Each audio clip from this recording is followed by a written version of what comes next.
Coucou à tous! Alors, dans cette nouvelle vidéo, je vous propose quelques pistes euh, pour retrouver l'inspiration si toutefois vous l'avez perdue, ou du moins perdue de vue. Ma caméra ne tient pas, c'est une merveille. Parfait. Alors, lorsque l'on scrape, que l'on soit débutante ou un petit peu plus expérimentée, il y a parfois, c'est horrible, je vais essayer de faire ça, voilà. Il y a parfois des jours où clairement on n'est pas inspiré et où on sait très bien que à un moment donné ça va partir en quéquette parce que on n'est pas motivé, on n'est pas inspiré, euh, on se dit que on sait pas trop comment s'y prendre. Enfin bon voilà, je pense que ça arrive à beaucoup de personnes et que bah, c'est bien embêtant. Et du coup, je pense aussi qu'il y a quelques petites astuces qui n'en sont pas forcément, mais vous voyez un peu le principe, qui peuvent nous aider à retrouver l'inspiration. Alors, pour ma part, encore une fois, ces vidéos vous donnent mon point de vue, ma vision des choses, je tiens à le rappeler. Euh, Sachez que je regarde beaucoup de vidéos, je regarde beaucoup de Pinterest et compagnie. Et du coup, j'entends souvent, je ne suis plus inspirée parce que j'ai tellement de choses que je ne sais plus par quoi commencer. Alors, bon, ça s'entend. Mais à l'inverse, j'entends aussi, je n'ai pas beaucoup de matériel et du coup, j'en ai vite fait le tour et du coup, bah, je sais plus trop quoi faire avec. Alors ça, c'est les deux discours un peu paradoxaux parce que bah, ils sont un petit peu opposés. Alors moi, je vais vous dire un truc. La panne d'inspiration, ça peut arriver que l'on ait beaucoup de matériel ou que l'on n'en ait pas beaucoup. Et dans les deux cas, si on a beaucoup de matériel, effectivement, on peut s'y perdre. Et donc le but du jeu va être de se recentrer sur une petite quantité sélectionnée de son matériel. À l'inverse, si l'on n'a pas beaucoup de matériel et qu'on en a un petit peu fait le tour, eh bien, il faut essayer de retrouver l'inspiration en cherchant des moyens de pouvoir utiliser ce que l'on a sous un autre jour. Alors, exemple, j'ai beaucoup de matériel, beaucoup de tampons, beaucoup de produits, etc. J'en sélectionne une partie, je les mets dans une boîte et je me dis voilà, j'ai ça, ça, ça, ça, ça, ça et ça. Je n'ai rien le droit d'utiliser de plus. Et j'essaye de faire quelque chose. Et souvent, l'inspiration revient.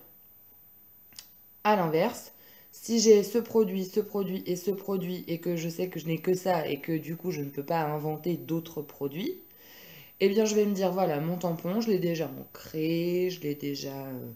bon voilà, qu'est-ce que je peux faire d'autre avec? Et donc du coup, ça va vous pousser à chercher d'autres techniques qui sont faisables avec ce que vous avez et qui vont vous permettre de vous essayer à d'autres choses. Et c'est souvent en s'essayant à d'autres choses que l'on va retrouver une inspiration, une envie de faire quelque chose. Donc, après, pour ce qui est de trouver des idées, des associations de couleurs, moi, il y a un site, je vous en parle régulièrement, que voilà, je n'abandonnerai pour rien au monde, c'est Pinterest. Pinterest est une mine d'informations. Alors attention, hein, je ne suis pas payée pour vous parler de Pinterest ou quoi que ce soit, c'est juste que c'est quelque chose de formidable. Et ça, qu'on soit dans le scrap ou dans autre chose, hein, il y a des recettes, il y a tout. C'est mine, une mine. Donc du coup, vous pouvez aller sur Pinterest et aller farfouiller à droite et à gauche et vous allez toujours tomber sur quelque chose qui va vous tenter. Et donc ça, en fait, ça vous permet de vous lancer parfois dans des choses que vous ne connaissez pas. En dehors de Pinterest, ce qu'il peut être judicieux de faire, c'est de s'abonner, si ce n'est pas encore fait, sur Facebook, en cliquant sur j'aime, à des pages de marque.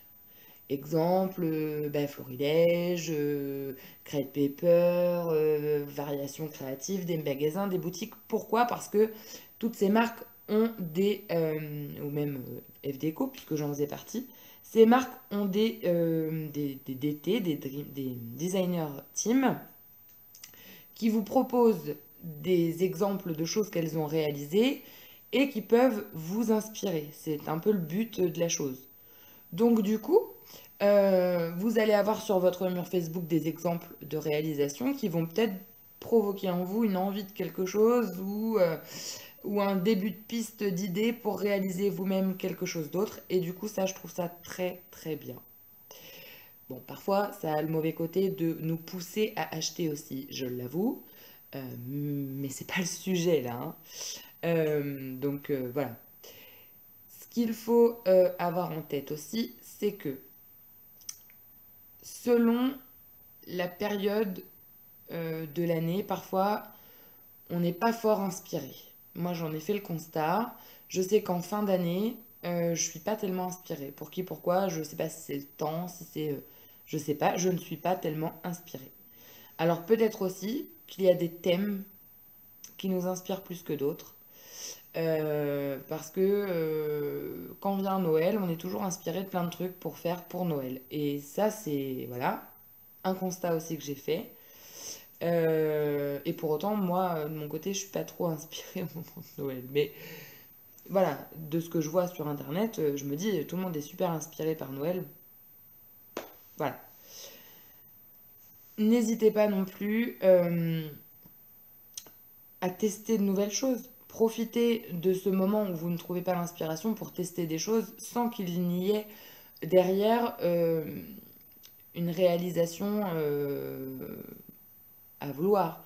Par exemple, les tampons, on peut les ancrer. Une fois qu'on en a fait le tour, bah, on peut s'essayer à l'embossage. On peut s'essayer aux différentes techniques d'utilisation des tampons. Par exemple, la superposition avec les mousses 3D. On peut s'essayer à tamponner avec un tampon bois sur de l'embossage lisse. Enfin, il y a plein de techniques. Et ça, en fait, sur Pinterest, sur YouTube, vous allez avoir plein de trucs qui vont déjà vous donner des envies. Ensuite, ce qu'il peut être intéressant de faire aussi, et ça je l'ai déjà fait, c'est de se faire une jarre d'inspiration. Alors, la jarre d'inspiration, en quoi ça consiste? Ça consiste à prendre un bocal, voilà. Et dans ce bocal, vous allez y mettre des petits mots, voilà. Donc ça peut être par exemple, j'utilise aujourd'hui un tampon bois. J'utilise 3 pochoirs. J'utilise de la ficelle. J'utilise, que sais-je, enfin tout ce que vous voulez. Et puis, vous allez prendre, je ne sais pas, un ou plusieurs petits tickets piochés au hasard. Et puis, vous allez tomber, par exemple, sur j'utilise mes stylos gel pailletés que je n'utilise pas. J'utilise euh, deux dies que je n'utilise pas trop et j'essaye de m'en servir. Et du coup, ça vous pousse à utiliser des choses que vous ne pensez pas utiliser ou que vous avez peur d'utiliser. Et ça vous donne comment dirais-je, un objectif. Voilà. Parce que on sait toutes qu'il est très difficile de penser à tout utiliser quand on a beaucoup de matériel. Mais ça peut être aussi quand on n'a pas beaucoup de matériel. Dans la jarre, on marque je cherche quelque chose dans ma maison qui va me permettre de scraper. Et donc du coup, on revient avec du papier toilette, des pailles, quoi d'autre, des bâtons de glace. Et on voit avec tout ce qu'on a récupéré ce que l'on peut faire. Et parfois on est surpris. Et j'ai envie de dire, même si vous essayez de faire quelque chose et que ça ne donne pas grand-chose, au moins ça permet à votre cerveau de se remettre en mode on et de lui dire, voilà, là, Coco, il faut que tu cherches une idée, il faut que tu te boostes un petit peu et ça va revenir. Ça peut être aussi essayer de faire un scrap lift. Vous prenez une image sur internet, ça vous plaît, et vous essayez de le refaire avec du matériel que vous avez ou du matériel que vous trouvez voilà, chez vous, en recyclant. Et du coup, ça, parfois, ça élance aussi à la créativité. Ensuite, il y a un moyen aussi qui est fort sympa, c'est de s'inscrire sur des challenges. Alors ça, c'est double utilité parce que, je m'explique, ça va avoir déjà l'intérêt de euh, vous pousser à créer quelque chose parce que souvent il y a une date butoir. Donc on est un petit peu le couteau sur la gorge à se dire, bah là, il faut que j'ai fini avant après-demain, quoi. Voilà, donc ça nous pousse à chercher une solution et à créer quelque chose, tant bien que mal. Et puis, ça permet de gagner parfois des produits, et ça, c'est pas négligeable. Euh, donc voilà, il y a ce processus-là des challenges qui est vachement bien. Moi, je le fais souvent, ça, pour me mettre un petit peu, bah, pas au pied du mur, mais je veux dire, me remettre un peu en question et me dire, allez, vas-y, ça peut être sympa. Donc ça, je le fais régulièrement. Ensuite, qu'est-ce qu'il peut y avoir comme idée aussi qui peut être sympa? Ben, de vous lancer des petits, comment dirais-je, des petits challenges, mais pas forcément pour avoir une carotte au bout, mais entre scrapeuses. Par exemple, euh, vous discutez avec une autre scrapeuse et vous lui dites, voilà, je suis un peu en panne d'inspi, donne-moi trois couleurs, donne-moi des mots-clés, et avec ça, je vais essayer de créer quelque chose. Ça vient pas de vous, ça vient de quelqu'un d'autre. Ce que pense l'autre n'est pas forcément ce que vous auriez pensé à utiliser, et du coup, ça peut déclencher une inspiration. Après, quand on est en panne d'inspi, ce qui peut être bien aussi, c'est de s'essayer à un autre style.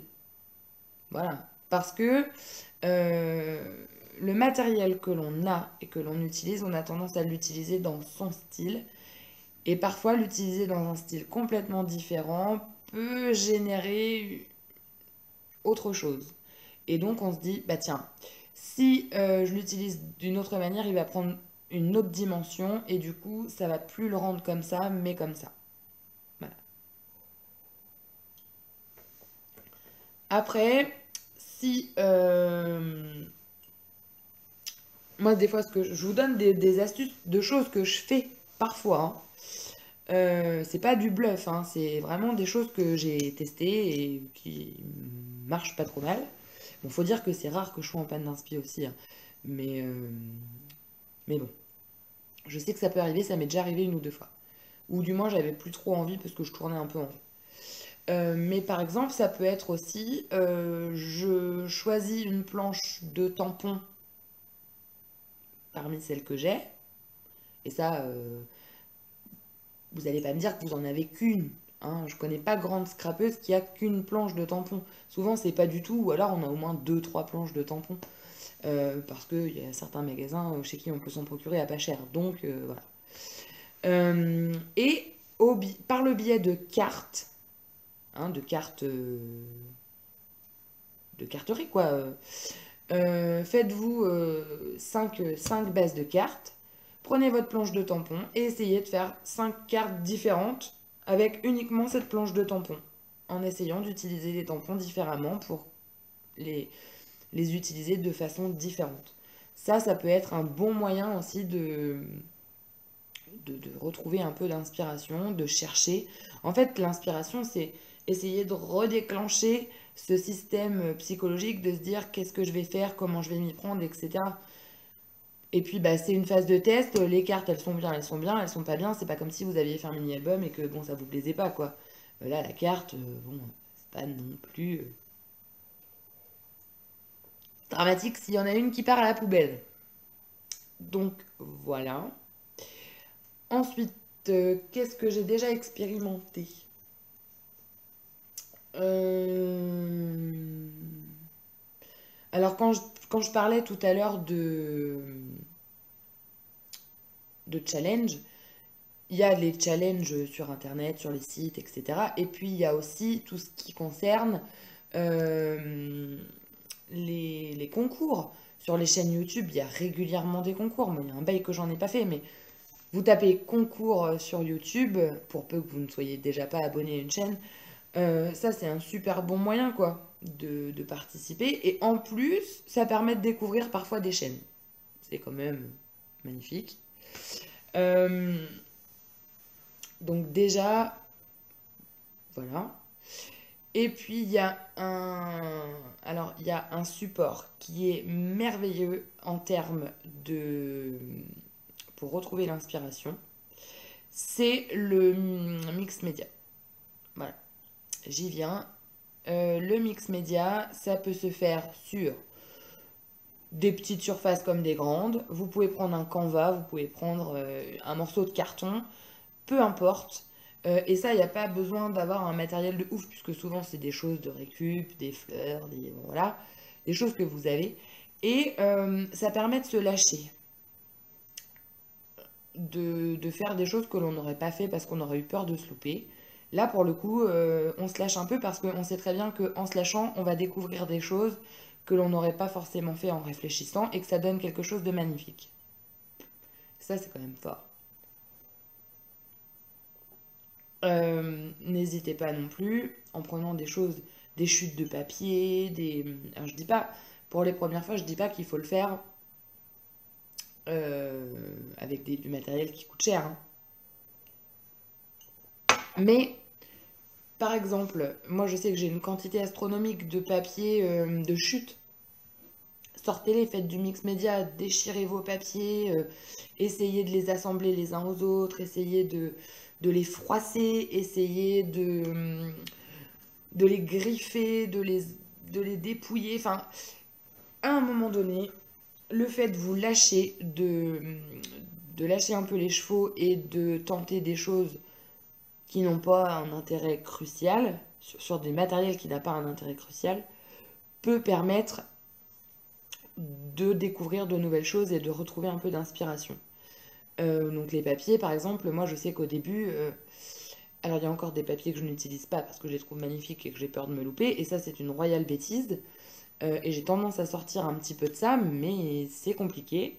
Maintenant, mes chutes de papier, quand je sais que de toute façon je les garde pour ça, bah à un moment donné il faut se lancer, quoi. Donc je les déchire, je les immerge dans l'eau, je les trempe dans le café, enfin, je les maltraite. Voilà, c'est le mot, je les maltraite pour voir jusqu'où je peux les pousser en fait. Et en général, elles me le rendent très très bien parce que je dis pas que ça marche à tous les coups, ça serait. Parce qu'on entend souvent dans des vidéos, n'hésitez pas à vous lâcher, vous verrez, c'est magnifique. Bon, bah pas toujours, hein. Il y a des jours où ça ne prend pas, il y a des jours où ça ne marche pas. Mais dans la majeure partie des cas, on est surpris. On est surpris. Et le faire avec du matériel, voilà, de récup ou des choses que l'on a chez soi, des pailles, des paillettes pour mettre sur les tables, des choses comme ça, mais ça permet de tester sans avoir de regrets ni d'angoisse. Voilà. Et donc ça, c'est très important. Donc voilà, c'est petit conseil pour essayer de retrouver un petit peu d'inspiration. Je dis pas qu'il n'y a pas d'autres méthodes, hein, mais je pense que ça peut être bien. Et alors, il y a une autre. Là, ça concerne pas trop l'inspiration créative, bien que. Mais je sais que moi, souvent, quand je ne sais pas trop quoi faire comme album, quoi faire comme... bon, voilà. Ce que je propose, c'est une sortie. Voilà. Je dis, est-ce que ça vous dit de sortir? Et en général, on me dit oui. Et je leur dis, vous voulez aller où? Alors du coup, bah, parfois c'est en forêt, comme la dernière fois, et je prends avec moi mon appareil photo. Et ensuite, je pars à l'aventure avec eux, je prends plein de photos, et quand je reviens, systématiquement, en regardant les photos, des idées me viennent, en me disant, ça dans un album, je le veux tel que, avec tel embellissement, tel machin, parce que je sais que j'ai ça, je sais que j'ai tel papier, je sais que je vais pouvoir faire ça comme ça. Et c'est magique. Donc ça, c'est une méthode un petit peu inverse. C'est-à-dire qu'on a tendance à faire des albums et à mettre des photos dedans qui coïncident avec l'album, alors que on peut faire aussi en sens inverse, c'est-à-dire faire des photos et en fonction des photos, pouf, faire l'album qui va avec. Ça, c'est bien. Et je ne dis pas non plus que ça marche à tous les coups, mais moi, ça m'aide bien. Ensuite, il y a peut-être une autre petite idée qui me viendrait. Euh, Comment vous expliquer ça? Je cherche. J'ai l'idée, mais je ne sais pas comment vous l'exprimer. J'arrive. Voilà, ça, j'ai trouvé la façon de vous l'expliquer. Donc, en fonction de la période dans laquelle on se trouve au niveau de l'année. Par exemple, en ce moment, c'est plus tout ce qui est hiver, bien qu'on n'ait pas un temps non plus hivernal, mais on est dans tout ce qui est hiver. Bah, essayez de trouver des moyens de créer des choses sur le thème de l'hiver parce que le climat va d'office vous inspirer. N'essayez pas de faire des choses de Noël en ce moment, ou peut-être un petit peu plus tard, ou des choses d'été par exemple. On en sort de Noël, alors c'est encore particulier, mais des choses d'été, on n'est ni encore arrivé dans l'été, et il y a suffisamment longtemps qu'on est parti dans l'été. Donc là, moi personnellement, si je me mets sur un truc été, je dis pas que tout va me venir, hein, parce que je suis pas dedans.